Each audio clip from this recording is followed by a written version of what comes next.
spesial Palestina ya.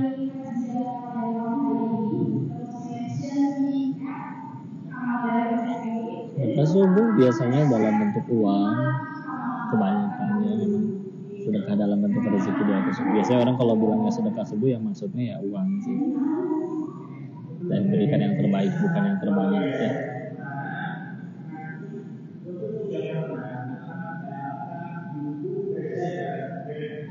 Sudah kecil tuh udah pegangin aja biar jelas.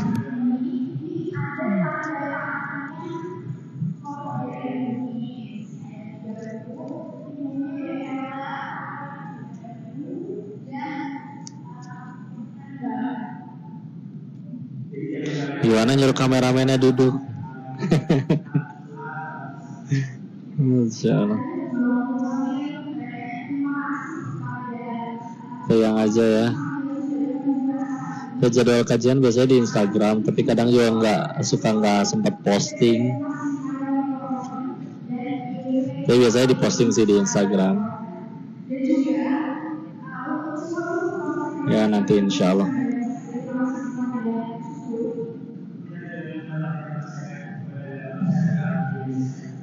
Ya sholatnya waktu lagi sekalian pergi keluar boleh, atau lagi sendirian di kamar. Ya. Alhamdulillah. Iya mau tanya apa? Silakan. Waalaikumsalam warahmatullahi wabarakatuh. Solusi biar hari nggak sedih, sedihnya kenapa? Ingat Allah aja ya. Kalau udah ingat Allah nggak ada ruginya. Ini di Semarang di Masjid Baitur Rahman.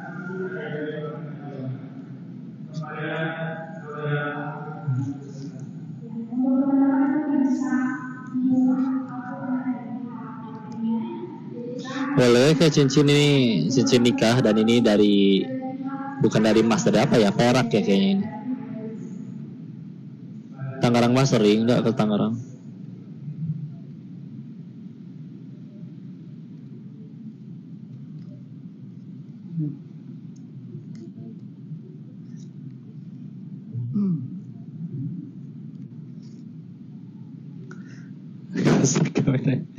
Tetenya aja tuh yang geser, kameramennya kan lagi tugas, lagi kerja.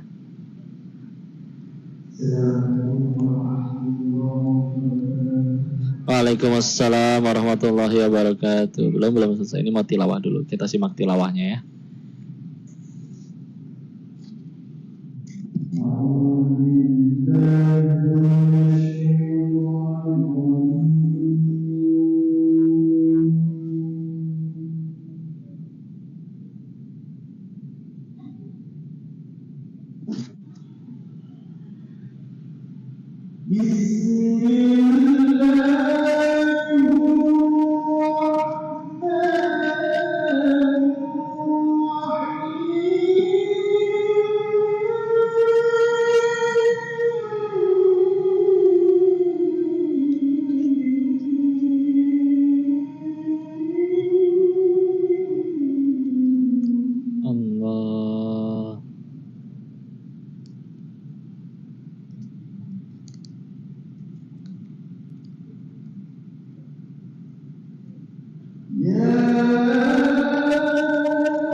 Insyaallah live juga.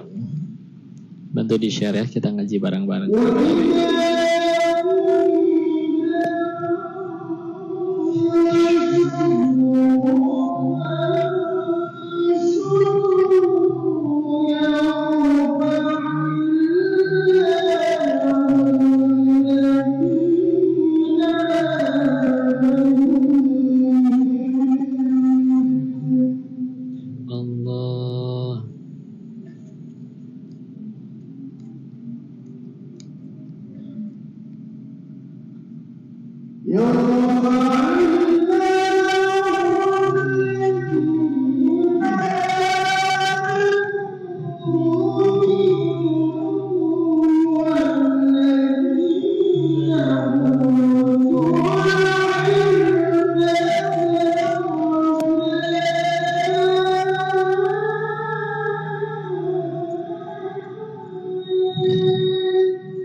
Waalaikumsalam warahmatullahi wabarakatuh.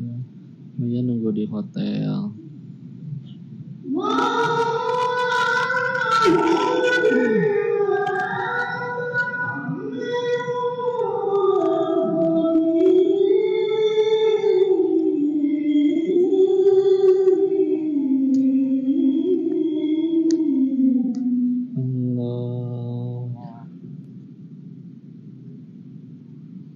Ya, ada yang tahu ini surat apa?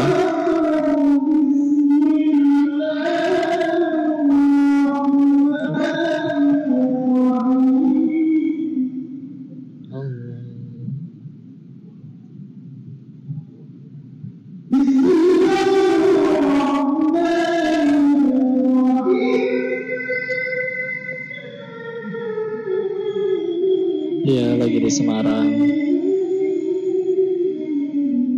Ini dikasih sama Banjarnegara kemarin buat dukung Palestina.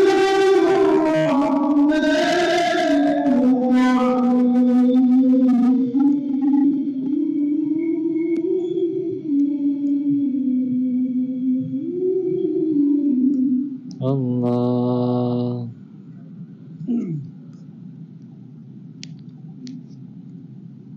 Assalamualaikum warahmatullahi wabarakatuh.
Ya, lampu. Kita undang ada nomor kontak di Instagram. Kenapa dagunya bergelombang?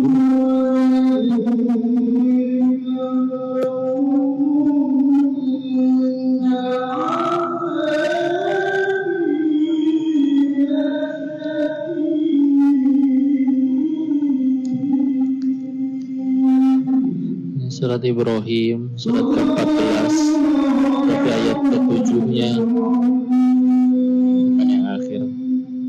Sadaqallahul Azim. Waalaikumsalam warahmatullahi wabarakatuh.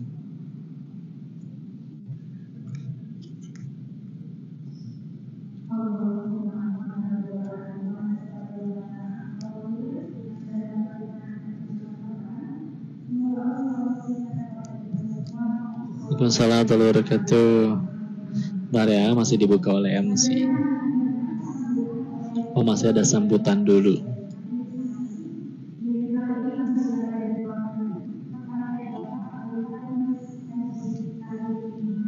Ya, Tayuna nunggu duluan, pulang ke hotel duluan. Waalaikumsalam warahmatullahi wabarakatuh. Waalaikumsalam warahmatullahi wabarakatuh.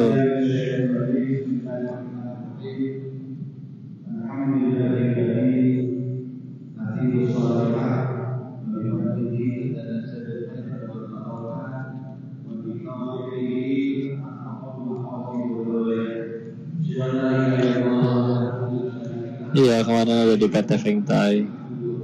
Waalaikumsalam warahmatullahi wabarakatuh. Waalaikumsalam.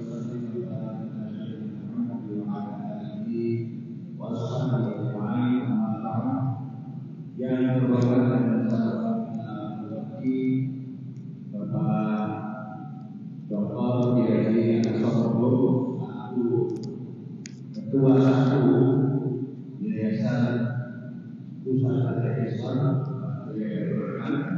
acara enggak, pengajian biasa aja safari dakwah di Semarang.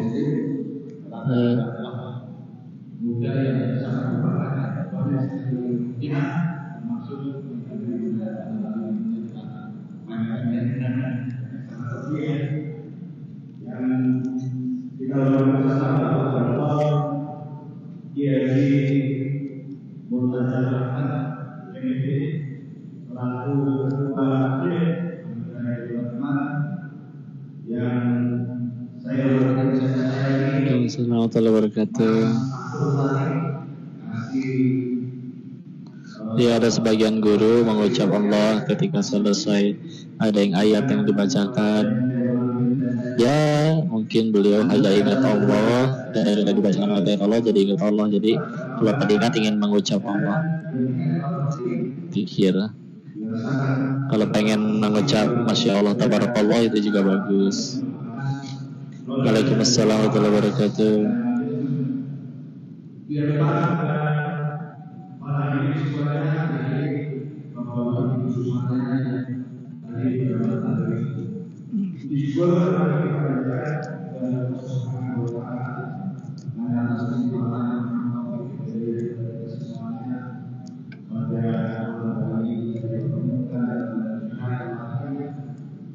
Assalamualaikum. Ya, bisa sambutan baru kajian nanti insya Allah ya.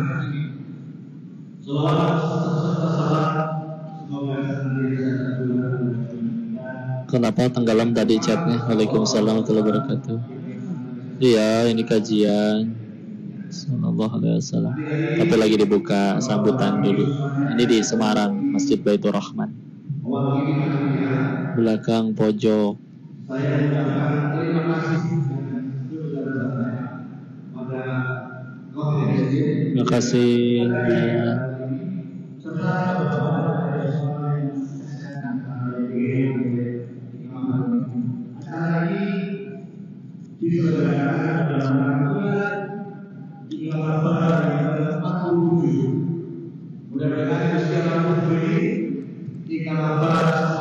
Cita-citanya mah dapat pahala, cuman kokonya banyak dosanya.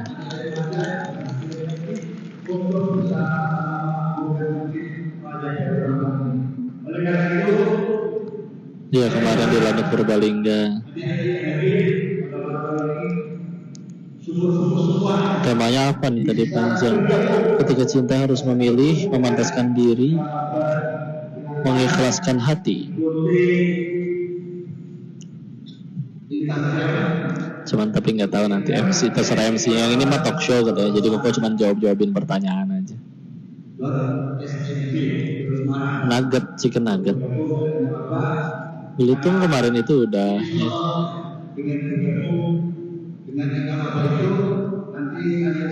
Laki-laki sudah berilmu merendahkan wanita. Kalau ilmunya benar sih nggak akan ngerendahin ya. Ya kita doain aja, mudah-mudahan nggak ngerendahin lagi.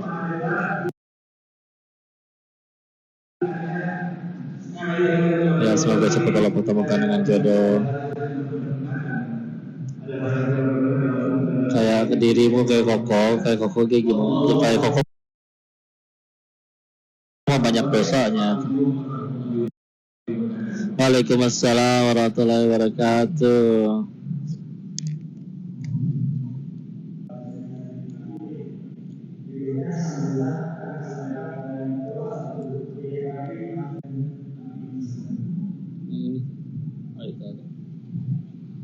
Ada sambutan lagi. Waalaikumsalam warahmatullahi wabarakatuh.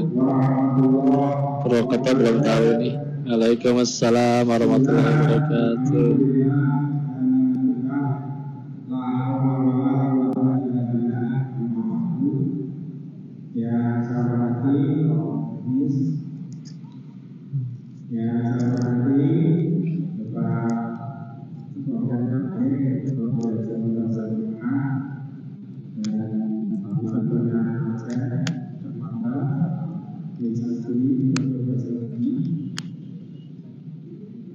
Yang pertama saya ucapkan selamat kepada keluarga Alhamdulillah sukses mengadakan acara milad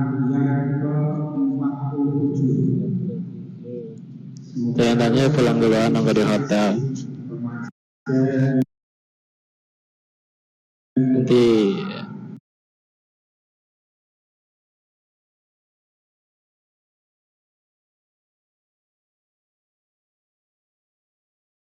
setengah jam lagi harus minum obat deh Yun.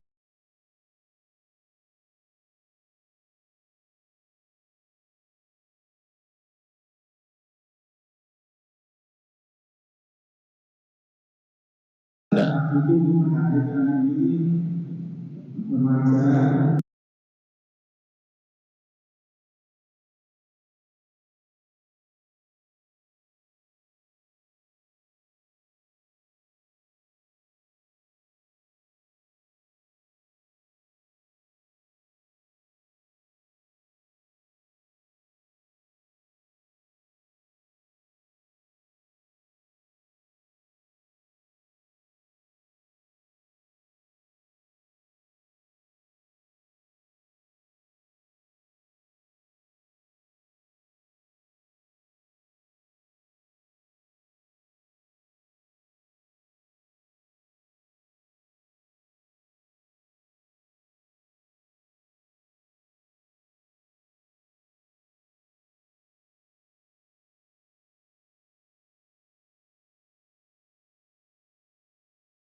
Saya gitu aja kan.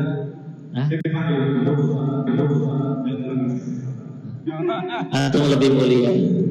Gak pernah jadi bandar judi kan? belum sudah mulai ya. berarti dosanya banyakan saya. Nah ini kita belajar ya. Kita semua di sini masih apa ya? Sedang melakukan, kita semua berdosa dan kita di sini sedang melakukan, terutama saya sampai saat ini saya sedang melakukan pura-pura soleh. Siapa tahu soleh beneran. Amin. Amin. Insyaallah. Sama kita semua sedang pura-pura soleh. Siapa tahu nanti bisa soleh beneran. Amin. Saya tidak pengen itu sudah Allah Allah. Gelo masih banyak dosanya. saya pengen nanya dulu nanti sekalian nanti Iya. ngobrol teman-teman bisa nanya jawab Pak mungkin dengan mau ngobrol silakan. Ada satu pertanyaan tentang tadi saya membahas tentang di sosial media langsung ini ramai banget. Apa rasanya kenal? Ngobrol tapi bukan dari satu tapi nasional. La haula wala quwata illa billah. Rasanya apa sih? Kan saya belum pernah ngerasain nasional itu. Masya. Pak Kiai izin ya. Pak Kiai izin. Terima kasih diizinkan ngaji bareng di sini. Saya mah jawabin pertanyaan Ustadz Mirza aja. Rasanya terkenal. Takut ya Allah. Ini ngucap salah dikit, ada yang ngikutin keburukannya. Aduh ngalir ya. Terus kan aslinya cuman alat aja ini mah. Alat untuk ngenalin Allah ke semakin banyak orang. Kalau nanti yang malah dikenalin malah dirinya sendiri bukan Allah, bisa jadi yang duduk mendengarkan dapat manfaat, tapi yang bicara malah dibakar sendiri oleh Allah. Jadi takut ngeri. Tapi ya ujian bisa jadi nikmat ya kalau tadi bisa dijadiin jalan untuk ngenalin Allah ke semakin banyak orang. Tapi ya ginilah ujiannya. Ini sedang sama-sama menjadi ujian tuh. Kapan kajian ini sukses? Bukan ketika makin banyak yang datang, tapi ketika yang bicara makin lillahi ta'ala aja sisi Allah. Bisa jadi ada yang ngajarnya alif, ba, ta, sa di pedalaman, di desa, santrinya juga cuma satu, nggak ada kamera, nggak ada followers, nggak ada subscribers, murni Allah suka aja. Bisa jadi beliau yang paling mulia. Daripada kayak begini nih, nanti ada kamera, ada lain-lain, terus malah jadi lupa bahwa ini bisa ada episode kayak gini bukan karena sudah baik, tapi karena sedang ditutupi dosanya. Malah gara-gara ini tergelincir ke neraka, rugi serugi-ruginya. Yang datang ke sini juga diuji tuh. Mau siapapun yang bicara, bahkan kalau yang bicaranya nggak jadi datang, kalau niatnya benar pengen ngaji, jadi amal soleh. Satu langkah gugurin dosa, satu langkah ninggiin derajat di sisi Allah. Makin jauh berarti makin banyak. Tapi kalau niatnya pengen selfie sama yang bicara, ketahuilah ya.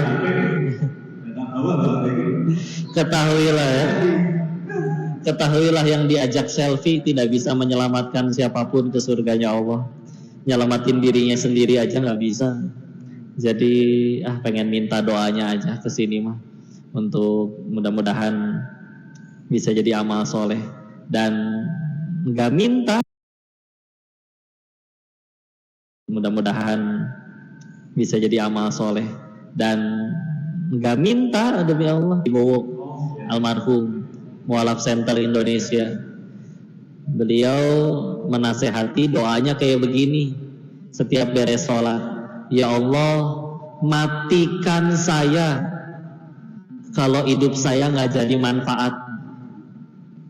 Minta mati, karena kalau hidup panjang tapi nggak jadi manfaat malah jadi dosa.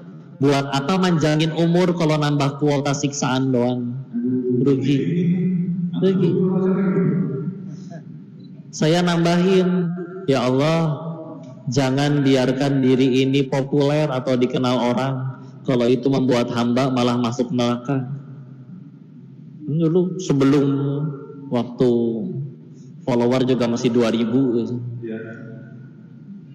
Ya, tahu-tahu episode kayak gini ditolak karena takut, nggak mungkin. Karena kapan lagi ada peluang ngumpul ngaji bareng kayak gini?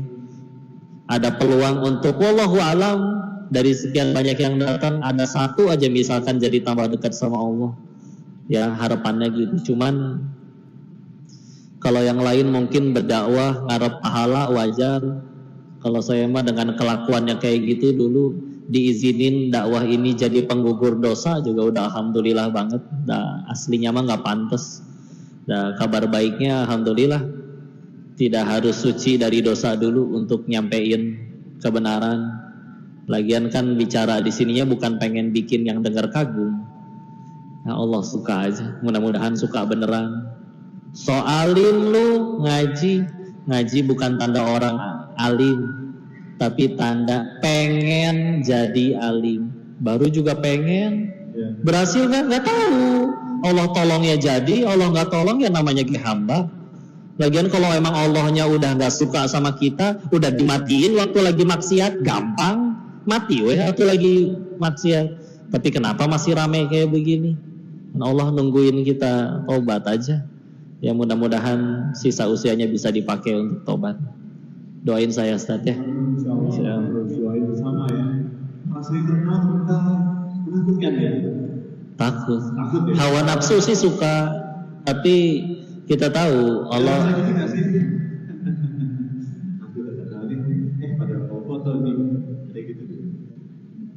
Enggak beneran. Karena diajak foto terus-terusan juga pegel. Nih sekali nyengirnya pegel. Belum timer 10 detik. Rasanya itu mungkin kalau saya terkenal ya. Mungkin teman-teman di sini juga tidak merasakan terkenal antum gitu. Saya dan kita semua gitu. Dan juga mungkin di sini ada yang belum merasakan. Rasanya sebulan 80 juta. Apa rasanya kaya? Antum kan pernah sebulan? Enggak, 80 juta itu sehari kadang-kadang. Sehari? Iya. Sehari, Pak Yai. Sehari. Tapi kan haram, jadi nggak bisa dibanggakan ya. Nah apa rasanya? Itu kan kita sebagai manusia, itu kan anak muda ya contohnya. Iya. Nyari followers. Iya. Gengsi terutama followers Iya. banyak, artinya dia udah paling nih dianggap gitu. Iya. Followers banyak, terkenal. Kedua adalah yang dicari setelah terkenal udah kaya. Nah, gitu. Kita semua sedang merasakan ya. Rasanya kaya iya sih. Bisa coba ya. Bisa siti-siti. Wah, buat semuanya gini. Iya. Makanan betul. Nah, setelah mungkin tadi aku malah takut dulu rasanya kaya raya itu seperti apa sih? Gitu aja. Gini ya. Yang bikin senang tuh cuman satu sih penjelasan orang kenapa pengen kaya tuh alasannya cuman satu. Karena belum pernah kaya. Udah. Betulan, udah. Iya, makanya ada istilah OKB, tahu OKB? Orang kaya blow on. Nah, karena cuman penasaran.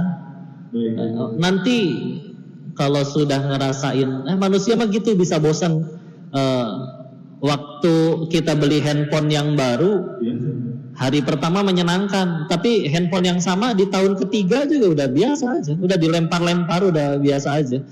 Awalnya seneng, tapi lama-lama biasa aja begitu. Anggaplah. Contoh dulu apa nih? Barang yang akhirnya kebeli mobil. Rumah pertama tahun umur 22 udah kebeli rumah pertama, tapi kan haram sekali. Oh itu murah, cuman 70 jutaan ya kalau nggak salah. Rumah kecil ada pinggiran kota, dijual lagi laku 90 juta, cepet udah. Gampang kalau udah ada modal tuh banyak orang jual butuh. Jadi cepet ya.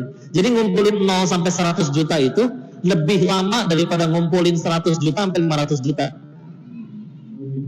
Ya, karena 0 ke 100 juta itu harus ngejebol mindsetnya dulu, ngubah mindsetnya jadi mindset orang kaya dulu.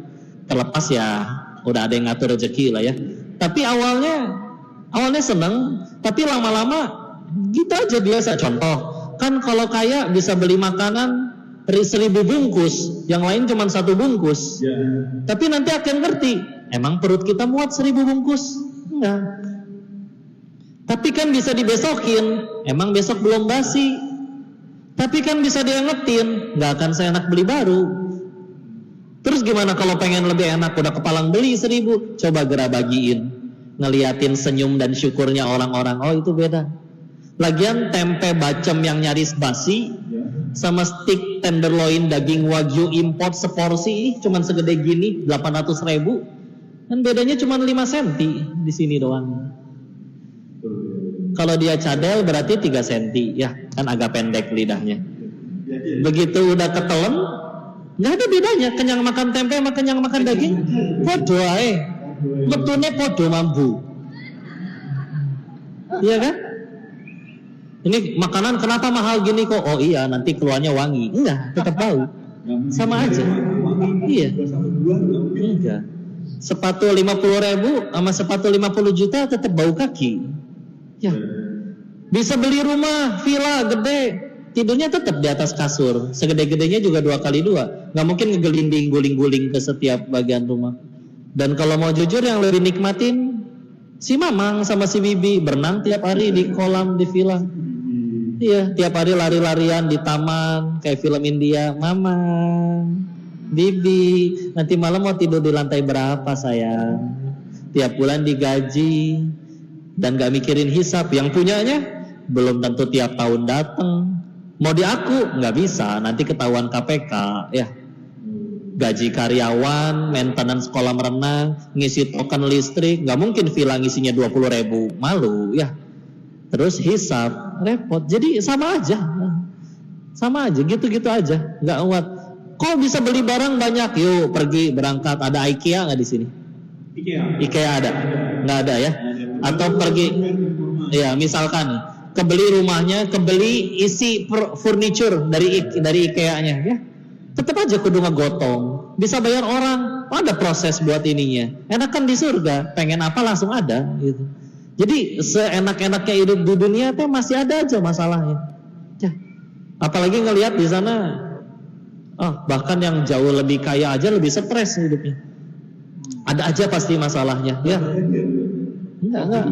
Lama-lama awalnya emang nggak bahagia, tapi waktu itu mikirnya cuman kayak mungkin saya cuman kurang kaya gitu. Ya udah gaul sama yang lebih kaya, karena kalau 80 jutaan sehari kan baru 2,4 miliar doang sebulan. Kalau di sana kan ada yang nyampe belasan miliar bersih ya, lebih gede.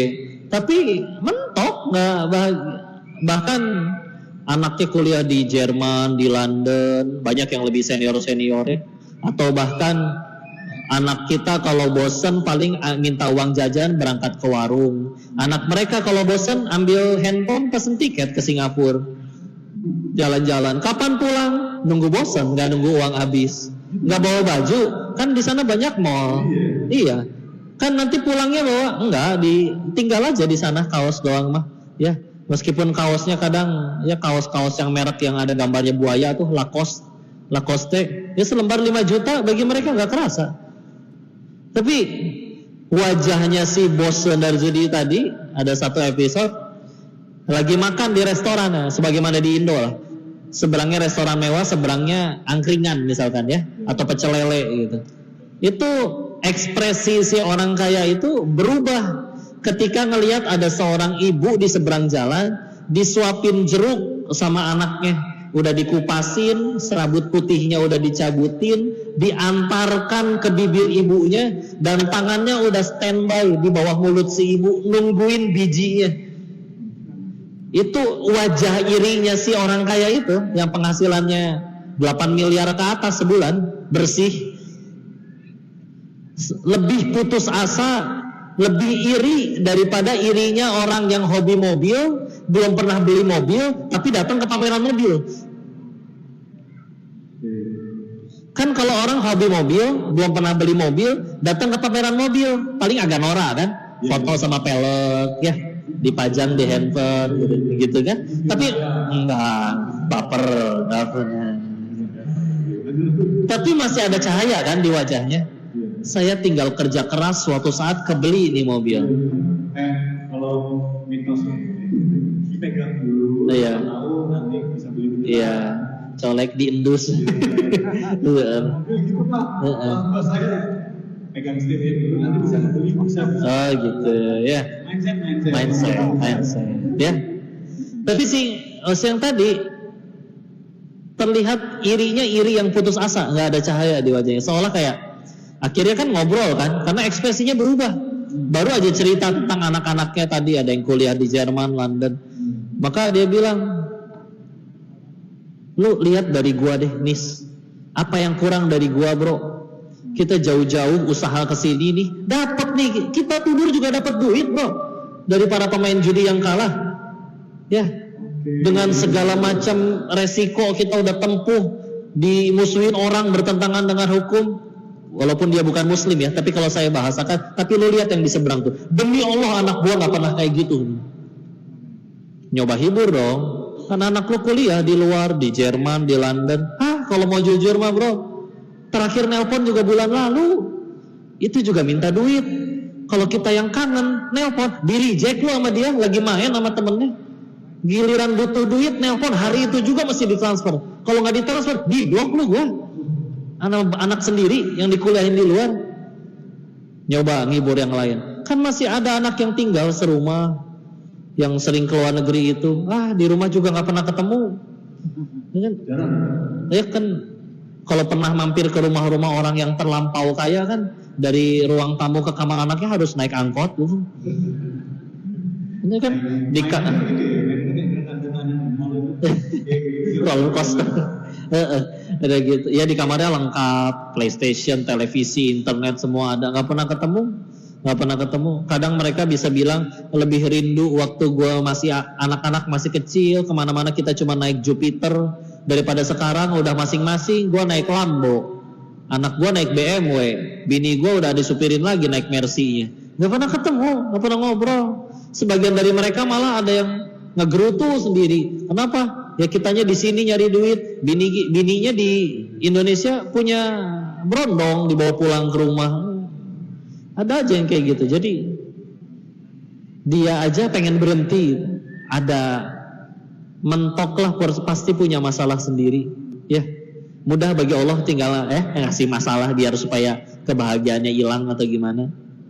Waktu itu aku kena masalah tuh, sampai akhirnya ini lagi top-topnya, terus sampai kayaknya hijrah deh. Itu pas lagi ada masalah atau kayak bosan ini udah pernah semua. Pernah aja nih. Gitu. Itu salah satunya. Terus lebih ini lagi, masih bodoh ini, masih ngira pasti ada yang happy ending saya kira. Maka nyari ke, kan si yang tadi curhat itu kan baru sekedar ya 20-an tahun jadi bandar judi ya. Nah, nyari ada nggak yang udah lebih dari 40 tahun jadi bandar, yang mungkin sekarang udah kakek-kakek tapi tetap happy ending. Mampir ke beberapa kasino, ada yang dapat infonya, ini kemana nih pendirinya, ya kan mati HIV AIDS. Mati HIV itu mengerikan loh, karena AIDS itu bukan penyakit sebetulnya. HIV itu bikin antibodi kita nol. Jadi semua penyakit bisa masuk, paru-parunya TBC, kencingnya bernanah, pantatnya ambeien, tubuhnya kusta, sekut, karena benar-benar nggak ada antibodi. Jadi matinya tuh mengerikan bentuknya. Dari jauh juga baunya udah nggak enak, namanya busuk ya. Mati HIV/AIDS.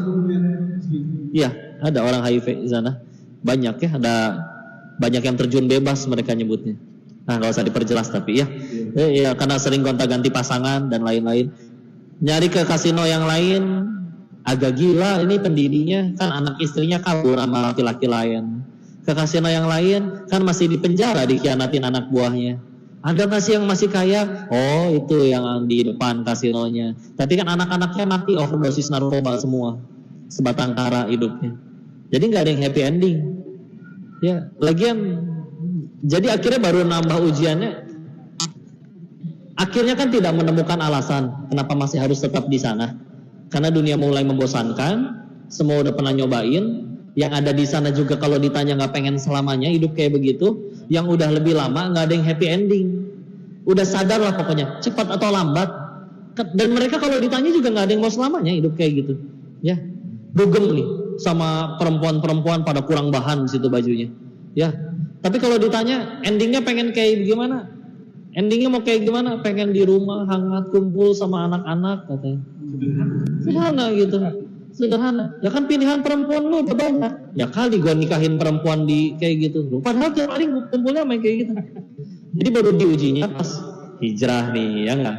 Pulang hijrah, udah tahu janji-janjinya Allah tentang hijrah, udah gitu masih ada sisa uang meskipun tinggal beberapa ratus juta doang waktu itu. Ya, nyampe ke Indo, hijrah sambil ada modal usaha, pasti meledak nih di Indonesia. Tapi mungkin kata Allahnya kayak begini, katanya mau tobat, mau hijrah, kok uang haramnya masih disimpan, nggak sanggup ya ngebuangnya ya. Iya ya Allah, nggak sanggup, terlalu melekat di hati. Tenang, kata Allah, dikirimkan bala bantuan. Jadi saya banyak ditolong orang. Siapa para penolongnya? Tukang tipu datang semua. Datang, nyampe Indonesia, ternyata tidak usah menunggu waktu lama, peluang bisnis datang sendiri. Bro, teman dari kecil, nih proposal, tinggal taruh duit segini, tiap bulan gua transfer lu segini, tinggal ongkang-ongkang kaki, menguntungkan bukan? Iya juga ya, oke lah gua invest. Semenjak hari itu sampai hari ini, batang hidungnya belum terlihat lagi. Nah, iya, ada yang sama-sama jujur, dibikin bangkrut sama Allah jualan yang gak laku, udahan. Sampai akhirnya mah mulai lagi, nyari kajian kayak gini nih, nongkrong di depan jual kaos kaki di emperan. Pernah? Di Bogor. Atau enggak nyari CFD, duduk di trotoar ntar jual kaos kaki. Waktu pandemi jadi kurir JNT, naik motor bawain paket. Iya. Ada sekitar ya sehari 60-70 paket ya, ngetokin pintu, tok paket. Iya motoran. Dan waktu itu mah ketika nganterin nggak ada, yang nganter kok Denis? Enggak, ya boro-boro nggak kenal sama sekali. Siapa lu? Lemparin aja ke dalam. Ya udah lemparin, nyampe ini teh, oh iya dia COD, jadi kudu nalangin. Tapi ternyata ngambek.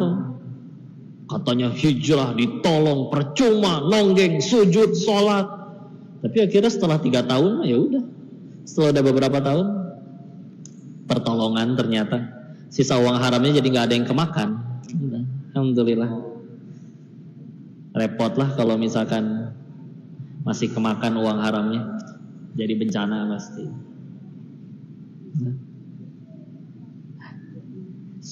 Jangan ganggu lagi ngobrol.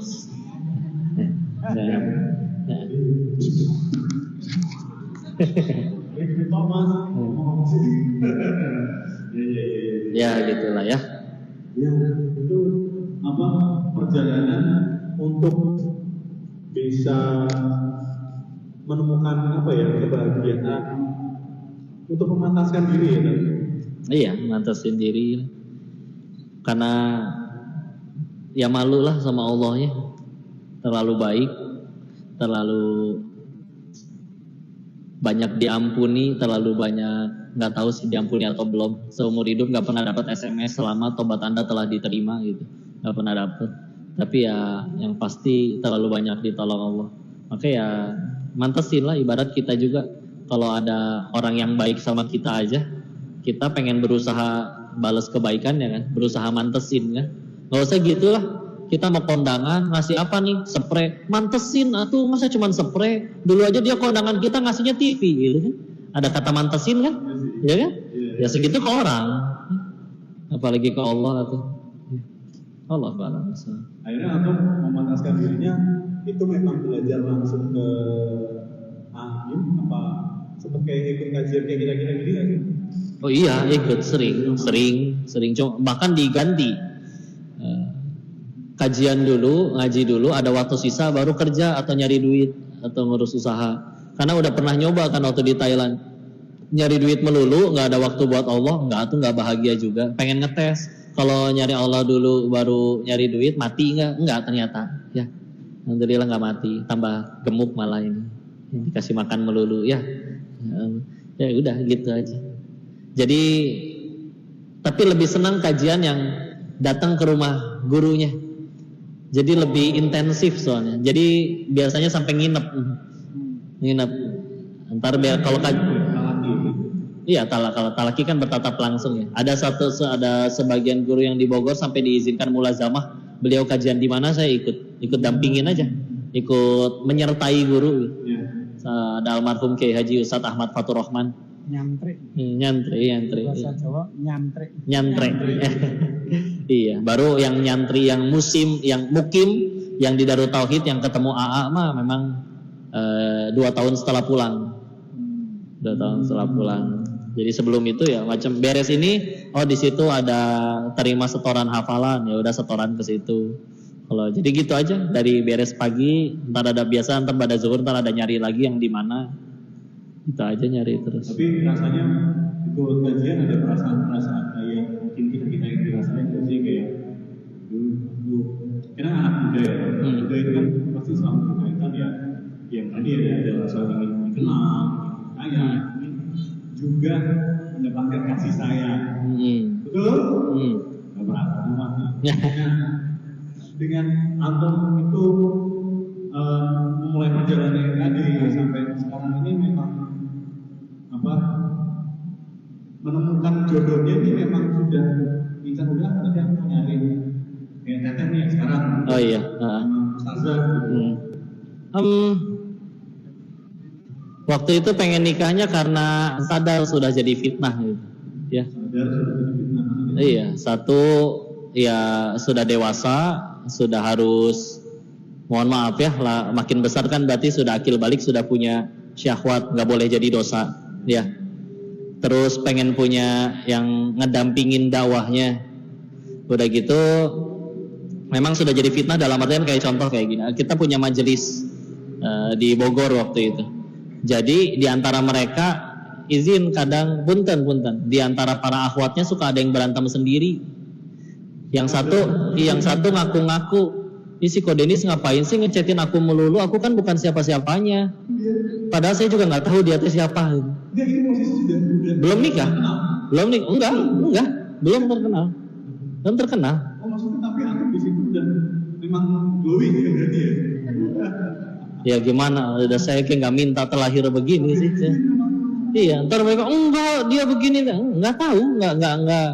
Padahal ya saya ngechat orang itu juga enggak. Ya ketika akhirnya ada yang nanya ya dijawab. Tapi kalau misalkan kadang ada yang dia sampai, ternyata si Ko Denis gitu aslinya genit dan yang lain-lain. Ya udahlah, penggugur dosa lah, lumayan dapat fitnah. Tapi kan sadar kan berarti ini nggak bisa, harus punya pendamping yang sevisi misi, yang pendampingnya tuh mudah-mudahan nggak habis beres nikah teh malah jadi malas datang ke kajian atau bahkan nggak pernah aktif lagi di kajian, makanya nyari yang sevisi misi. Tapi ya emang atas izin Allah, kalau ngelihat Teh Yunda itu mudah-mudahan pertanda Allah udah ngampunin dosanya.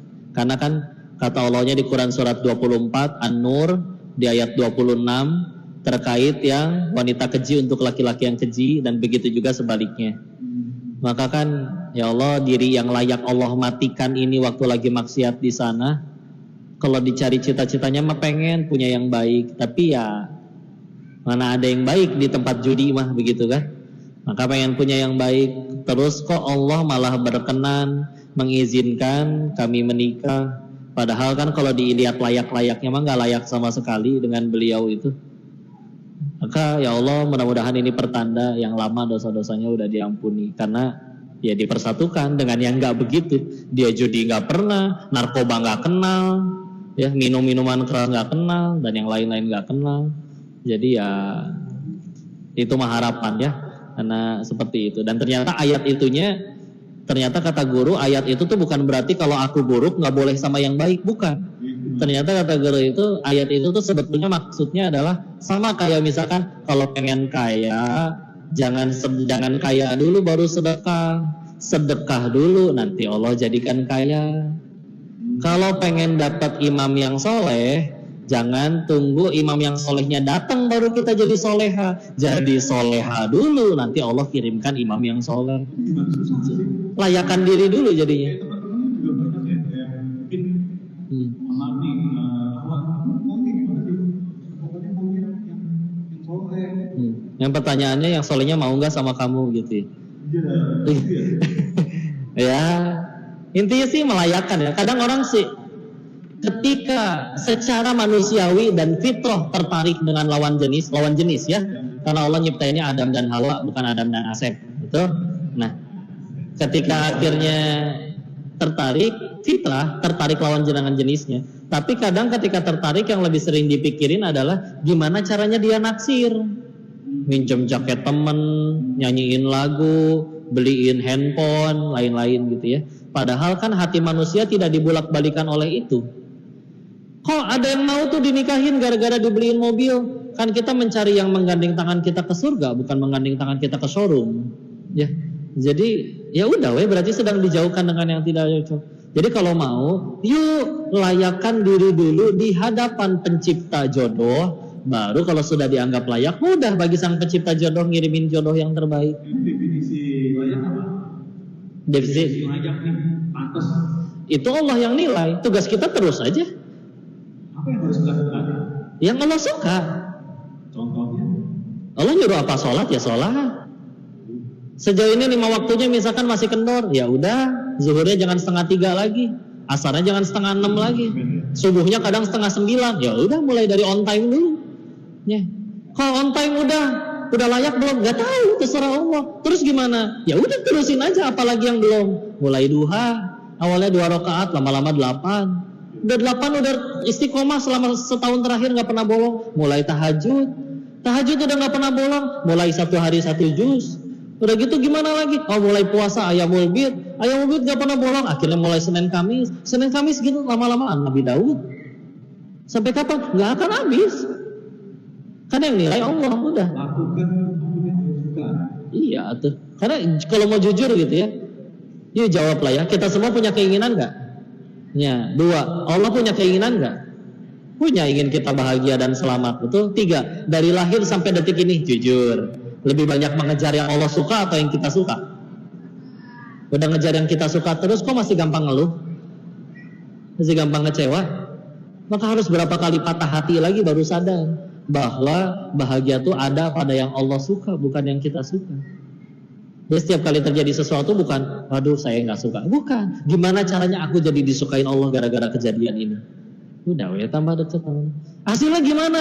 Ya Allah, saya nggak hafal-hafal. Ini juga masih ahli kelas doang. Tapi meninggal lagi ngapalin ahli kelas, husnul khotimah. Daripada udah hafal akhirnya 30 juz, tapi kalau nggak dijadiin imam ngambek. Udah gitu ngejulitin, yang kayak gitu jadi imam, bagusan juga saya. Nggak ngucap, cuma dalam hati. Jadi buat apa hafalannya? Lagian aslinya kan hafalan bukan kitanya yang cerdas. Tergantung sang pemilik ilmu mau nggak nitipin ke kita. Ada yang mungkin di sini. Iya, wallahu a'lam. Iya. Kok jadinya ya enggak lah yakin. Kita nggak pernah disuruh nentuin takdir.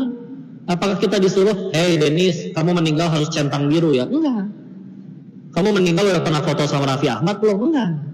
Nah ditanya, ya kayak ginilah. Kita mau sedekah buat masjid nih misal. Ternyata masjidnya belum jadi, kita meninggal duluan, tetap dapat pahala sedekah nggak? Tetap. Nggak mungkin nanti di alam setelah kematian, ya Allah, perasaan saya waktu itu sedekah kok nggak ada pahalanya? Ya enggak, kan masjidnya belum jadi, nggak mungkin. Ya, jangankan sebelum duitnya keluar, baru juga niat aja udah jadi pahala, betul? Nah Allah nggak pernah nyuruh kita nentuin takdir. Allah cuma nyuruh kita nurut takdir urusan Allah. Kalau enggak apa kabar Ibunda Maryam ya, si Maryam lagi mules-mulesnya di surat Maryam ayat 25, pergi jauh menyendiri pohon kurma butuh rutop tuh. Gimana tetapi ngambilnya? Mules lagi hamil gede. Kata Allah, "Wa huzzi." Goyang-goyangkanlah. Huzzi ilaiki bijiz'in nakhlah tusakita alaiki rutoban janiyah. Nanti jatuh rutopnya. So, pohon kurma, kebayang segede gitu? Cari yang paling kekar di sini, suruh goyangin tuh pohon. Demi Allah nggak akan jatuh.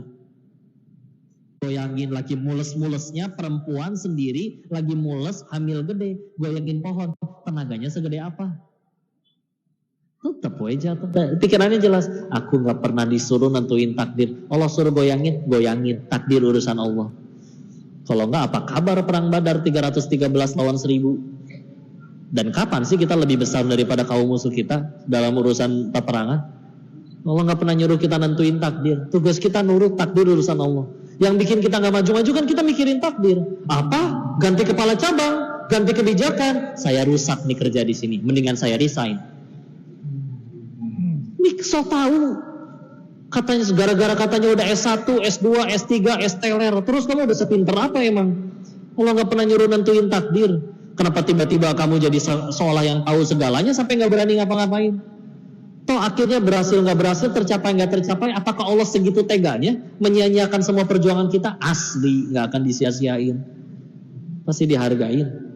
Ya, setiap tetes keringat ini segini gerahnya ini nggak akan ada yang disia-siain. Laki-laki aja kepanasan, bela-belain tetap pakai kerudung kalau bukan karena nurut sama Allah, buat apa? Nggak akan disia-siain. Tenang aja. Takdir mah aman. Jadi menengai. Tukjak. Lah la quwata illa billah. Mas panitia masih boleh lanjut? Apa langsung aja jawab? Ana sing pantakon. Saya minum dulu boleh enggak? Ya. Saya minum dulu boleh enggak? Silakan. Ya, Jangan.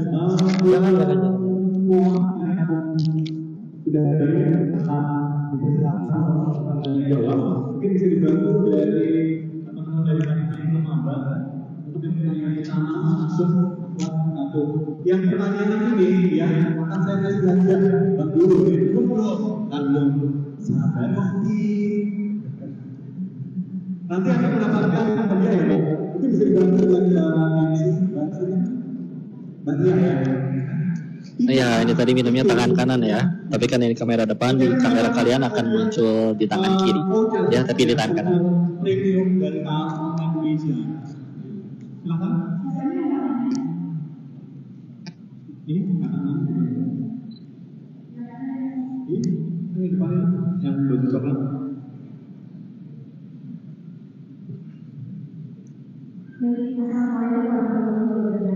Waalaikumsalam warahmatullahi wabarakatuh.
Ya. Ya, salam. Baik, bismillah. Saya jawab dari yang si takdir dulu aja ya. Mungkin kadang kalau diluaskan pertanyaannya ada yang nanya kayak gini. Kok kalau memang Allah yang nentuin takdir, buat apa kita ikhtiar? Iya. Yang nentuin orang itu beli atau enggak kan Allah. Ngapain saya nawarin sampai bermulut-mulut manis? Yang nentuin pasien ini sembuh kan Allah. Kalau gitu dokter ngapain datang ke IGD tengah malam? Kan yang bikin sembuh Allah, bukan dokter. Ya. Terus tadi takdir akhirnya juga gimana, ada yang bisa diubah dan ada yang tidak bisa diubah. Terus ya udah, apakah usaha itu nentuin takdir dan kita segala macam gimana? Ya. Maka kita tetap ikhtiar meskipun takdir Allah yang nentuin tadi katanya, kita ikhtiar tuh satu tujuannya. Agar jadi amal soleh. Kalau belum kebayang, Ilustrasinya kayak begini. Kita suruh pilih misalkan, seluruh hidup, sepanjang hidup, seluruh keinginan dikabul. Tapi nggak ada satupun ucapan, tindakan, perbuatan yang jadi amal soleh yang Allah terima. Berarti meninggal bawa apa? Pegel, capek doang di dunia. Kaya beneran kaya, viral beneran viral, tapi nggak ada yang jadi amal. Sedangkan mati bakal, di hadapan Allah bakal dimintai pertanggungjawaban. Daripada misalkan bandingkan, mungkin ada orang yang seumur hidup lebih sering gak dikabul doanya, tapi setiap kali ngucap, bertindak, berbuat, yang penting jadi amal soleh, Allah suka, Allah terima. Mangga weh, bisa jadi dia yang paling banyak, paling tinggi derajatnya di sisi Allah. Maka buat apa kita misalkan ikhtiar, usaha, mau itu nanti yang nentuin takdir atau Allah. Tugas kita bukan takdir itu tercapai sesuai keinginan kita atau enggak.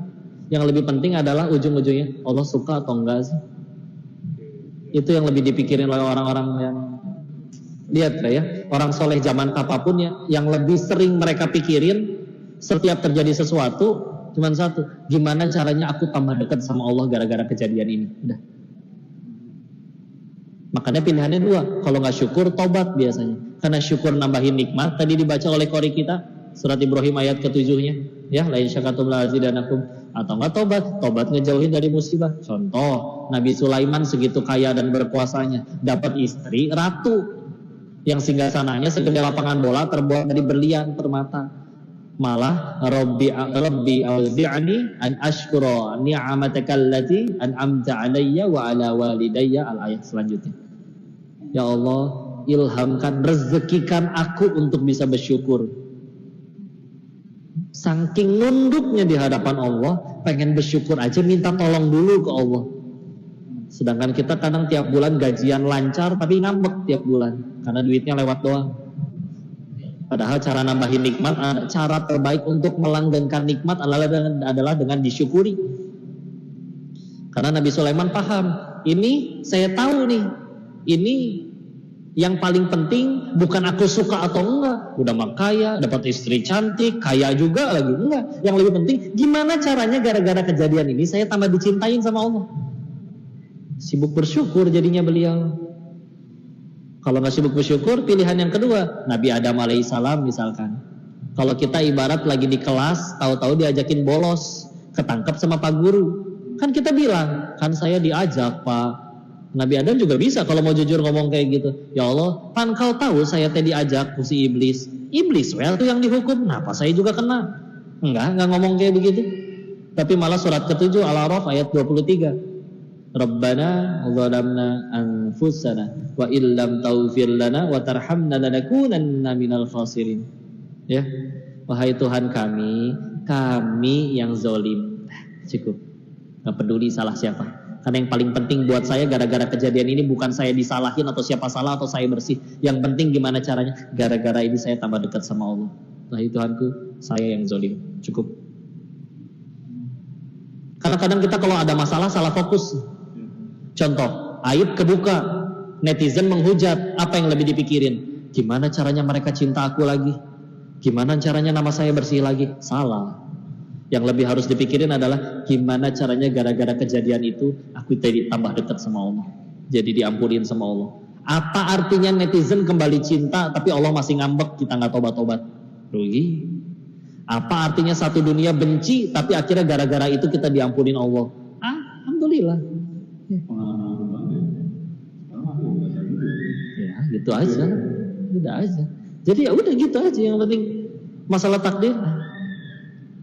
Yang lebih dipikirin dari kejadian yang terjadi apapun dalam hidup kita, gimana caranya gara-gara ini saya tambah dekat sama Allah. Udah, itu lebih penting. Kalau jawab judul, kenapa cinta harus memilih, mantasin diri dan mengikhlaskan hati. Kalau bicaranya ke arah sana, oke, cinta kepada apapun selain Allah, hakul yakin pasti kecewa. Ya, kalau nggak pengen kecewa tuh satu, Allah.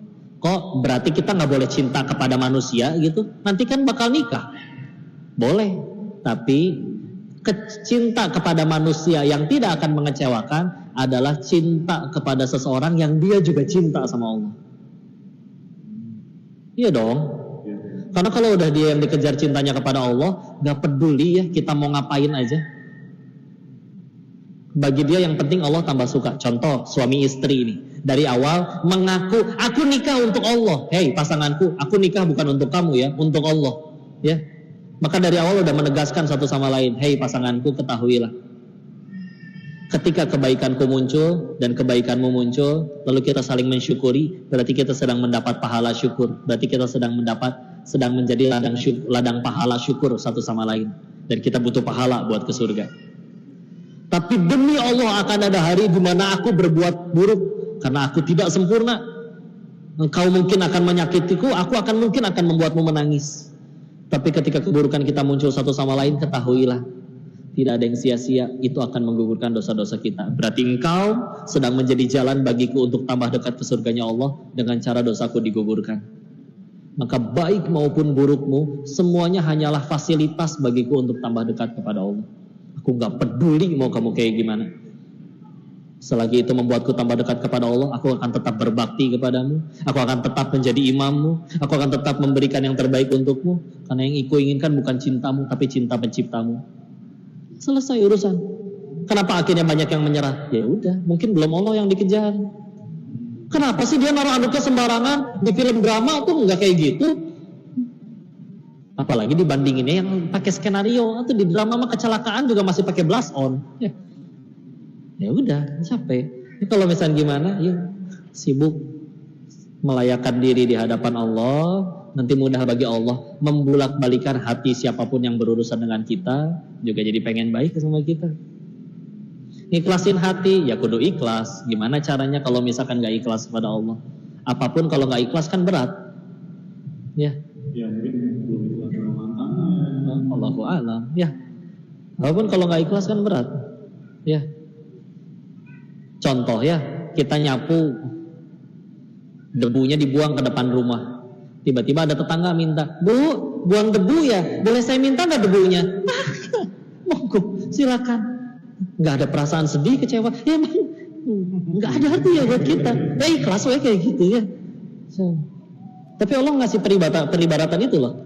Kalau dunia ini ada artinya bagi Allah, setara dengan 11 sayap nyamuk aja, maka Allah nggak akan sudi ngasih minum seorang kafir pun walaupun 1 gelas. Maksudnya apa? Saking dunia ini nothing bagi Allah. Mau kamu maksiat kek, mau kamu nyembah berhala kek, tetap yang nyembah berhala dikasih rezeki. Karena dunia tuh nothing bagi Allah. Kenapa pakainya sayap nyamuk kok? Sayap nyamuk dikumpulin 1 truk tetap nggak laku. Debu dikumpulin 1 truk masih bisa dijual ke tukang pasir. Jadi buat bangun rumah. Makanya Allah pilihnya sayap nyamuk. Saking Allah gak ada harganya, gak ada artinya. Udah gitu kita jadi manusia lebih ngejar. Kenapa kok saya udah hijrah, udah tobat, udah ibadah, kok nggak dikabul-kabul? Malah hidup saya lebih enak dari lebih enak waktu sebelum hijrah. Waktu saya maksiat uang saya banyak. Kenapa setelah hijrah malah uang saya habis? Pernah ada pertanyaan kayak gitu? Sebelum mualaf hidup saya enak. Kenapa mualaf hidup saya enak, hidup saya nggak enak? Karena kita sedang berusaha ngukur suhu di dalam botol, tapi pakai penggaris, nggak nyambung. Ngukur suhu itu pakai termometer, bukan pakai penggaris. Terus kita ngukur-ngukur ketaatan pakai sesuatu yang Allah tuh nggak ada artinya, nggak nyambung. Ibarat gini lah, nih kamu ikut lomba, hadiahnya 2, 1 pensil patah, 1 villa mewah, pilih mana? Pilih pensil patah atau villa mewah? Ya kan ngaco kan? Ibarat kayak gini, ya Allah, aku udah ikut lomba nih, ye kamu akhirnya menang, nih hadiahnya villa mewah. Nggak mau, saya mau pensil patah. Ih, kan lebih mahal villa mewah. Nggak mau, saya mau pensil patah. Ini kayak gitu tuh. Kalau orang udah ibadah tapi mintanya dunia, udah tahu jelas-jelas hadiah buat kamu nanti di alam setelah kematian bakal jauh lebih nikmat, mintanya yang di sini, yang bakal ditinggalin. Buat apa? Makanya kata Imam Ibnu Taimiyah, kalau orang masih gampang sedih, sederhana, karena dia sibuk membaguskan dunianya tapi menghancurkan akhiratnya. Ibarat pulang rumahnya di situ, buat pulang harus naik jembatan. Ada nggak yang dengan sengaja memperindah jembatannya? Pegangan dari emas, karpet empuk, lampu sorot, tanaman hias, pengharum, tapi rumah bobrok, pintu bolong, kaca pecah, atap jebol, tembok retak. Bukankah seindah-indahnya jembatan kita nggak mau tinggal di jembatan? Nah kita lagi di jembatan, namanya dunia. Suka tidak suka, mau tidak mau, yuk pasti pulang. Kenapa gampang bete? Karena kita sibuk membagus-bagusin sesuatu yang pasti akan kita tinggalkan. Pantesan ngambek wae hidup teh. Apa sih yang dikejar? Punten ya, meskipun pertanyaannya tentang percintaan, kalau ngobrolnya sama Koko balik laginya ke Allah lagi. Apa tuh yang lebih penting dari ngejar cinta Allah? Akhirnya gara-gara ini kok cara Koko berhasil, dia jadi cinta sama saya. Kalau nggak dapet cinta Allah mah percuma. Bersatu seluruh makhluk, yuk selamatin si Koko nyampe surga. Kata yang punya surga nggak diizinin dapat apa? Nah gitu aja ya. Jadi milih siapa? Milih Allah. Mantasin diri di hadapan pencipta segala apapun yang kita inginkan. Ya. Udah selesai urusan, lampu juga udah habis, mungkin tokennya udah cenut-cenut ya, harus diisi dulu. Gitu. Ada, ya. Ada yang bertanya lagi? Udah berikan kesempatan untuk pertanyaan lagi ya? Dari para kan bisa bantu untuk pilih untuk yang akhwat atau Saya ngadep dia soalnya. Nah, guys. Pakai kaca spion aja lihat MC-nya. Oke, Mas, yang pakai kacamata ya? Kacamata semua. Oh, pakai kacamata semua ya? Oke, kacamatanya yang masih itu. Nah, itu. Ya, ya.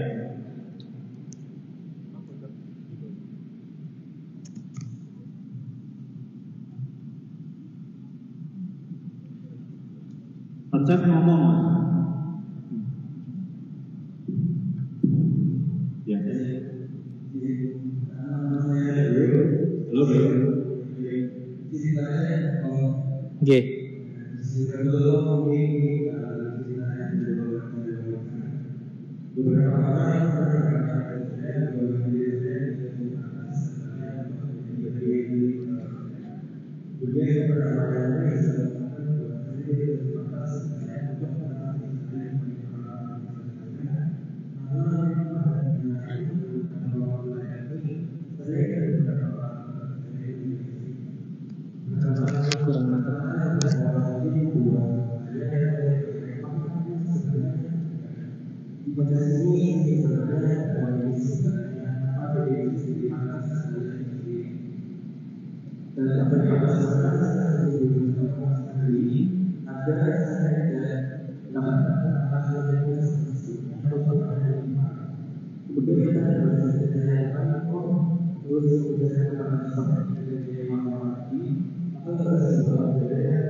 Boleh saya baca aja?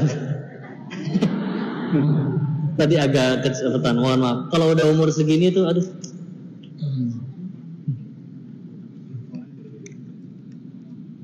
Iya. Ngapunten nggih. Nggih. Nggih. Oh, beneran. Oke. Disclaimer dulu. Mungkin ini bukan tentang cinta di jalur romansa dua insan CR. Beberapa orang pernah berkata pada saya bahwa diri saya tidak cukup pantas dan layak untuk menjadi bagian dari keluarga saya. Oh, alhamdulillah surga kita bukan di mulut orang ya. Jadi mah kata orang terserah dia dan akan ada hisab untuk ucapan itu ya. Dan setiap kali disakiti oleh lisan dia lumayan. Kalau nggak penggugur dosa pasti tambah tinggi derajatnya di sisi Allah. Aman ya. Kemudian beberapa yang lain juga mengatakan bahwa saya tidak cukup pantas dan layak untuk merasa dicintai oleh orang-orang di sekitar saya. So tahu lah itu mah ya. Karena memang pada kenyataan dalam beberapa waktu terakhir ini saya dan beberapa orang terdekat saya menjadi asing. Nggak apa-apa kalau bukan asing, nggak apa-apa ya. Perkataan beberapa orang tadi kemudian membuat saya mulai bertanya, apakah memang sebenarnya demikian?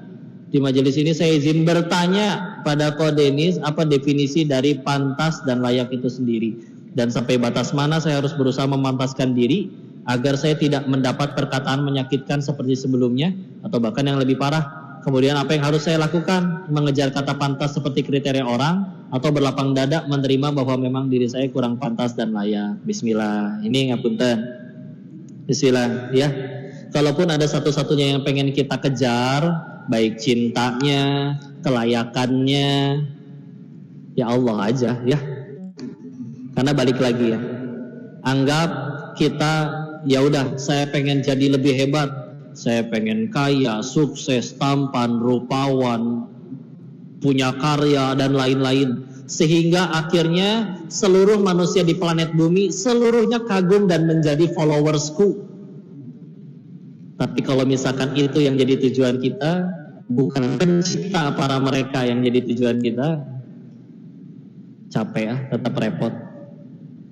Karena kalaupun ada manusia yang dibenci oleh siapapun, tapi dia mendapat satu cinta saja, cinta dari Tuhannya, layak, aman. Anggaplah akhirnya satu dunia kagum, tapi dia dibenci oleh satu saja, Allah, repot. Jadi tenang aja. Alhamdulillah surga kita bukan di mulut orang. Kok nyakitin, gak apa-apa. Pilihannya cuma dua, kalau gak gugurin dosa, ninggiin derajat. Bisa jadi gara-gara kejadian itu, dosa kita lebih terbersihkan daripada yang selalu dipuji sama orang terus menjadi congkak, sombong. Bisa jadi surga kita lebih terjamin daripada orang yang selalu dipuji. Gak apa-apa. Ya. Dan kalau pengen pernah nanya kayak gini ke guru kami, ada yang menjawab, nasihatnya sederhana ya. Maka kalau misalkan dipuji orang, dihina orang masih sakit, ini mah jawaban yang agak nampar ya. Kalau dihina orang masih sakit, ya udah, berarti ilah di hatimu masih belum Allah, masih dia. Ya. Karena kalau sudah di hati, kalau sudah di hatinya sudah Allah saja, mangga. Coba lihat orang-orang soleh terdahulu. Nggak kurang soleh apa lagi, pahala banyak, dosa terampuni, ujian lebih parah, tetap dijahatin orang, tapi tetap baik sama orang. Ngejar apa sih para nabi itu? Tapi karena dari awal di hati mereka udah Allah weh, maka monggo ya Allah, mau diapain saja, mau diapain aja, asal aku tambah dicintai olehmu, monggo, hamba siap. Ya, nah ya udah kita aja, nggak apa-apa kalau ada yang ngomong kayak gitu, biarin. Saya pertama kali ke masjid juga diceriakin, woi Cina, ngapain lu ke masjid? Nah, mau dilawan dia 10 orang, saya bukan ahli kungfu, ya. Jadi ya udah weh, tapi ternyata sekarang malah diajakin ke masjid, weh udah. Tapi ya gitu aja, mulut orang mah gak akan ada habisnya. Kan ya alhamdulillahnya sekali lagi, surga kita bukan di mulut orang. Kalaupun ada satu yang ingin kita buktikan kita layak, ya udah, layakkan di hadapan Allah. Layak bahwa diri ini mudah-mudahan layak diaku sebagai hambanya, diterima amal solehnya. Kriteria layak dan enggaknya seperti apa? Urusan sama Allah mah gak kayak manusia. Kalau kepada manusia kita udah berbuat 1000 kebaikan, ada satu aja keburukan, bisa dihilang tuh 1000 kebaikan lainnya. Tapi kalau urusan sama Allah ada 1000 kesalahan, satu aja ada amalan yang Allah ridho, Allah punya kuasa buat ngampunin 1000 dosa lainnya. Nggak apa-apa, tenang aja. Urusan sama Allah tuh paling enak. Bismillah. Ada orang bilang yang penting husnul khotimah, hati-hati. Husnul khotimah juga bukan perkara mati karena apa, tapi mati sedang apa. Beda ya. Kalau matinya karena kafir, tapi sedang sujud rakaat terakhir, aman husnul khotimah. Kalau matinya di masjid, masya Allah keren, tapi lagi nyolong speaker jatuh ketimpa, ya. Husnul khotimah. Dah istilah. Allah nggak pernah ngelihat nyuruh hasil akhirnya. Ya. Yang penting kita wafat dalam keadaan sedang berada dalam ketaatan, dalam keridhaan Allah. Istilah. Insyaallah. Wallahu a'lam bishawab. Terima kasih Prof. Denis. Untuk pertanyaan selanjutnya, satu penanya lagi, Bapak siapa itu? Masih kita ya ini dulu. Bagaimana lagi ya? Ini kita pertanyaan nanti bisa dapat komen dari nama Indonesia ya. Diumumkan ya. Waalaikumsalam warahmatullahi wabarakatuh.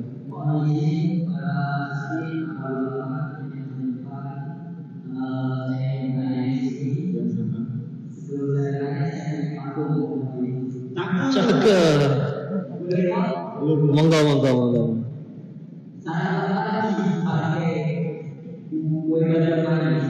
Cakep. Cakep.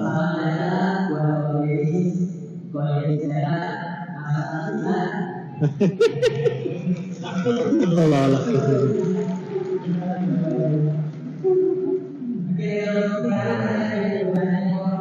Monggo.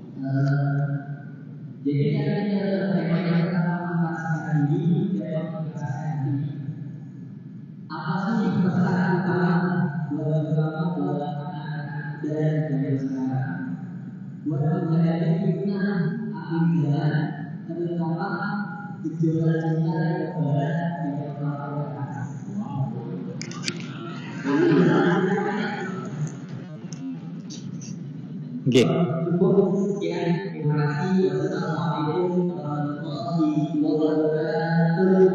Waalaikumsalam. Gejolak cinta yang membara dan melampaui batas. Luar biasa ya. Alhamdulillah. Baik, istilah. Ya, ikutin nasihat dari Nabi aja lah ya. Dan wajib atau wajar dan logis kalau kita ngikutin beliau. Sederhananya gini, kalau pengen jadi pemain bola, kita ikutinnya Lionel Messi atau Chef Juna. Messi, ya, karena dia udah pernah menangin kejuaraan yang pengen kita menangin, dia udah pernah latihan yang kita pengen tempuh latihannya. Kita mati bakal, bahagia pengen, sukses pengen, mulia pengen. Gak cuma di dunia, tapi juga di akhirat. Dan ada yang udah mendapatkan itu semua. Terus kita masih gak mau ngikutin beliau. Berarti selama ini ngarang atau cara untuk bahagianya. Petunjuknya jelas, role modelnya ada, gak mau ngikutin, udah gitu ngeluh, belum bahagia. Ibarat kayak itulah orang Yahudi ya, dijelas-jelas tuh tanahnya, tanah terjanji, nabinya nyuruh ke sana, nabinya mau dampingin, jalannya udah dibukain, kami nggak mau, kamu aja dengan Tuhanmu yang ke sana. Ya, surat Al-Maidah 21-25. Jadi ya sudah, ikutin Nabi. Dan apa yang disampaikan, saya mengutip pendapat Imam Malik bin Anas saja, gurunya Imam Syafi'i. Beliau pernah menasihati yang artinya siapapun, kapanpun, dimanapun tidak akan sanggup mengubah generasi ini jadi baik kecuali satu caranya, menggunakan cara sebaik-baiknya manusia mendidik sebaik-baiknya generasi. Sebaik-baiknya cara Nabi mendidik sebaik-baiknya generasi. Apa tuh yang dipakai jalannya dari tempat segelap itu sampai akhirnya bercahaya?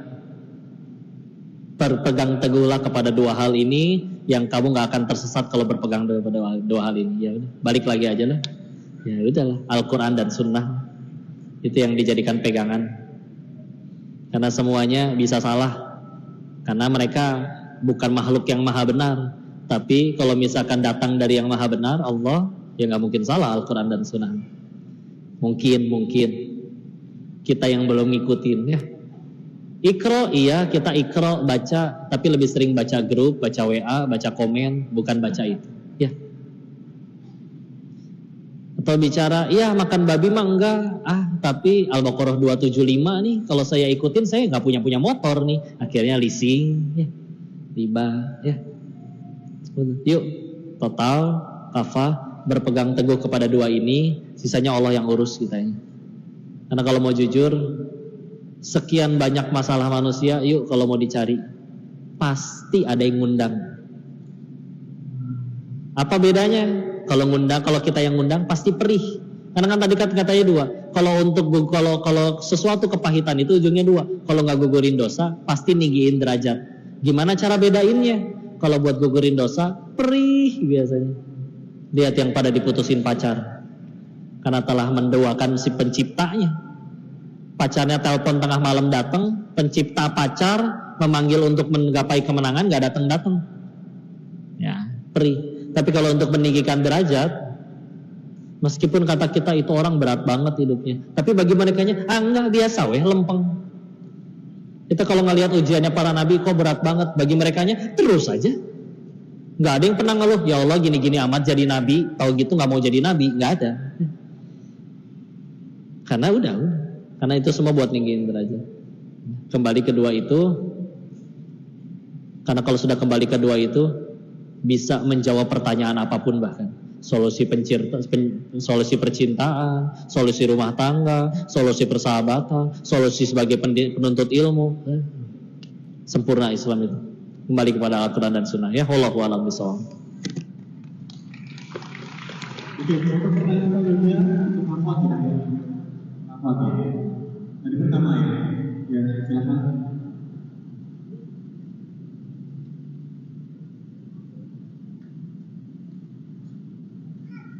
Cakep. Ini nggak mantap lagi. Ya mantap ya. Nggak mantap ini. Isi. Silakan. Waalaikumsalam warahmatullahi wabarakatuh.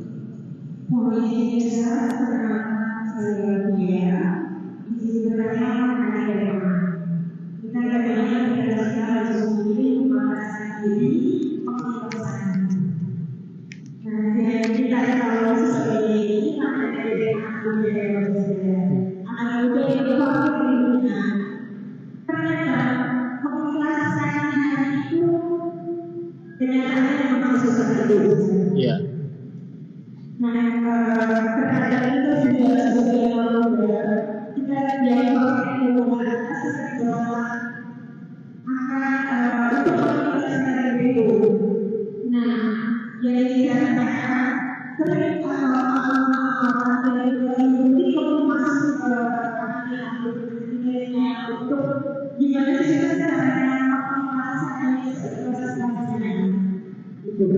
Baik, bismillah. Baik, bismillah. Gimana cara mengikhlaskan hati seikhlas-ikhlasnya? Katanya mengikhlaskan hati itu sesulit itu. Ini kayaknya yang dimaksud ikhlasnya di sini adalah ridho. Kita jangan ketukar dulu antara ridho sama ikhlas. Ya. Makanya kalau dompet hilang, ikhlas atau ridho? Nah, masih bingung. Begini, ridho itu dalam menerima takdir Allah. Ya, ridho itu dalam menerima takdir Allah. Dan nolongin dia malah ngejulitin saya. Ridho. Ya, ikhlas itu dalam ibadah murni hanya karena Allah suka. Salat duha ikhlas karena Allah, bukan karena pengen dipuji calon mertua dan lain-lain. Jadi gitu ya. Jadi kalau kita bicara itu kan ibadah memurnikan semurni-murninya hanya kepada Allah. Tapi kalau di pertanyaannya tadi itu maksudnya menerima gitu kan, menerima kenyataan gitu ya. Tapi sesulit itu gitu ya. Nah itu ridho sebetulnya ya. Gimana caranya biar bisa ridho? Cara paling mudahnya ternyata kadang masalah itu nggak usah diapa-apain. Semudah dari sudut pandang masalah itu udah bisa selesai. Contoh, bagi saya ini setelah saya minum harus jadi masalah, jadi sampah, harus dibuang. Bagi saya ini masalah. Tapi bagi pengusaha daur ulang, ini ada di dasar tong sampah juga digali, dicari-cari. Bendanya sama. Jadi beruang. Hah? Iya, jadi beruang. Beruang. Betul. Ya. Atau ada orang yang hobinya ngoleksi buku komik. Bagi dia bahagia adalah ketika berhasil ngoleksi semuanya. Komiknya hilang satu, nangis dia ngejerit guling-guling. Temennya punya koleksi komik dengan jumlah yang sama, tapi bukan hobi, warisan dari paman dan kakeknya. Hilang satu lemari, bodoh amat, nggak peduli. Kejadiannya sama, hasil di hatinya beda. Ya, kenapa? Ya, beda sudut pandangnya. Ya. Kadang kita salah fokus ya. Ini kayak contoh, siapa yang kesini naik motor? Kalau nyampe depan motornya hilang, sedih nggak? Kenapa sedih? Karena motor saya. Coba yang hilang motor Pak Burhan di Desa Seragen, RT 2, RT 3, kalian nggak kenal pokoknya.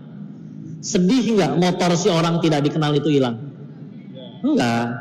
Jadi kita baru sedih karena masalah kita doang kan, yang bagi kita penting kan. Maka cara paling gampang, yuk ubah sudut pandangnya. Ya, kenapa mereka semua sekuat itu ngadepinnya orang-orang yang saleh? Ya bentar, bahagianya bukan yang aku suka lagi, bahagianya yang Allah suka. Walaupun untuk mencapai titik itu, ia sudah sampai di tingkatan karena aku sudah puluhan tahun mengejar yang aku suka, tapi aku belum bahagia. Beneran, dulu saya ke Thailand karena saya pikir itu bisa bikin saya bahagia.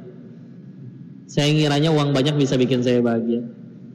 Seumur hidup selagi waktu sebelum akhirnya hijrah, sekeras mungkin mengejar yang saya suka. Tapi ternyata setelah dapat juga masih bete. Pernah ngelihat orang bangun rumah, tinggal terakhir finishing di cat, terus ngambek, kenapa catnya warna kayak gini? Katanya merah kan? Ini merah marun, saya maunya merah burgundi. Apa bedanya? Bagi tukang catnya laki-laki nggak ngerti, tapi bagi dia ngambek tuh berhari-hari. Di saat yang lain mah pada kehujanan, kepanasan, dia punya rumah. Cuman perkara beda warna dia ngambek. Sederhana, tergantung dari apa yang ada di hatinya. Bismillah. Yuk, ayo beneran kita ubah. Gimana caranya? Hidup itu nggak sekedar ngejar yang kita suka doang. Berkali-kali yang kita kejar itu bisa jadi keburukan buat kita. Bagi anak-anak yang bahagia itu permen sama coklat. Tapi pas udah sakit gigi masih minta permen sama coklat, dijamin gak dikasih sama ibunya. Ketika ditanya, Bu kenapa gak ngasih permen ke anaknya? Benci ya? Ya karena sayang. Gak pengen anaknya kejadian kayak gitu. Jadi kalau sekarang ada kejadian dalam hidup kita yang bikin pahit, berat luar biasa, sederhana, karena bisa jadi itu adalah buruk bagi kita, jadi diambil oleh Allah. Bayangin gini deh, kita lagi nyetir mobil ya, kacanya kotor, tanah semuanya. Nyetir, takut gak nyetirnya? Gelisah gak? Gelisah. Kenapa kita gelisah nyetirnya? Karena jalannya tidak ada, atau karena jalannya tidak kelihatan? Tidak kelihatan. Jalannya ada gak aslinya? Ada. Berarti kalau kita selama ini hidup kok takut, sedih, stres, kecewa, sedih, berat, luar biasa. Bukan kita gak ada jalan keluar, jalan keluarnya belum kelihatan. Gimana tuh biar kelihatan? Kayak tadi, bersihin dulu kacanya. Yuk kita juga bersihin diri kita dulu. Ngejar yang Allah suka, tambah dekat sama Allah. Nanti kalau udah bersih kacanya baru kelihatan jalan keluarnya. Kok saya dosa apa? Nambah dosa yang baru kalau ngerasa gak punya dosa. Ya. Dan kata Imam Ghazali, dosa besar yang tidak terasa itu ngerasa diri ini sudah aman dari azab Allah. Kenapa bisa ngerasa aman? Ya. Sedangkan Imam Tirmizi meninggal dalam keadaan buta karena terlalu banyak menangis, takut bekalnya nggak cukup di hadapan Allah. Ya, udah. Cara paling mudahnya ganti sudut pandang. Ya, kayak tadi. Ya, mungkin kita masih ngoleksi buku komik tersebut. Makanya ketika komiknya hilang kita sedih. Padahal ya, kenapa kita harus mengurung kita dengan bahagia dari komik itu? Enggak, tenang aja. Kejar yang Allah suka aja, insya Allah. Nanti Allah yang angkat masalahnya, insya Allah. Ya, wallahu a'lam bishawab. Baik Pak, tadi pertanyaan kami dan komentar selanjutnya akan ada pembacaan doa yang akan dipimpin oleh Bapak Dr. Haji Multazam Ahmad MA. Silakan saya berikan kepada beliau untuk bisa memimpin doa kita bersama, sekaligus juga Ke Batamnya Mata Yunda juga. saudara-saudara kita yang ada di Malaysia.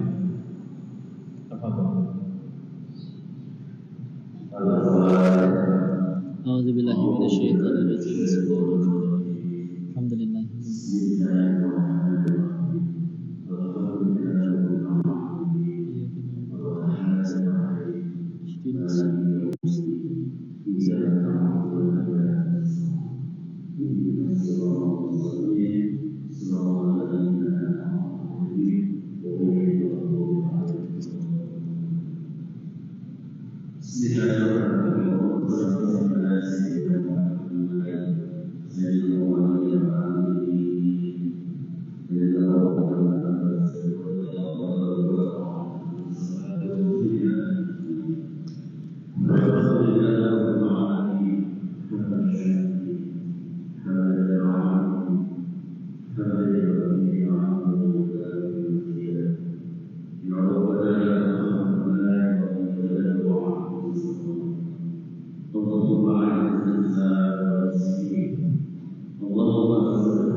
Amin.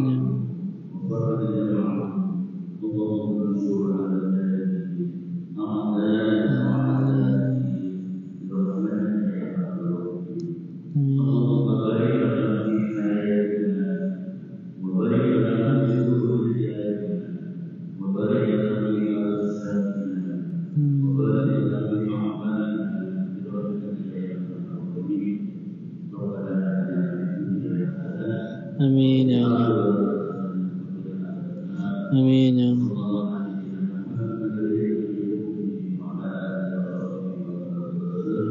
Amin ya Allah. Amin ya Allah.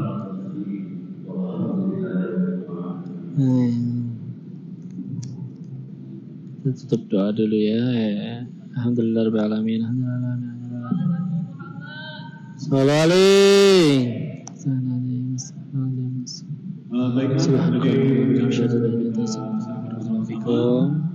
Nah dulu ya, besok kita ngaji lagi.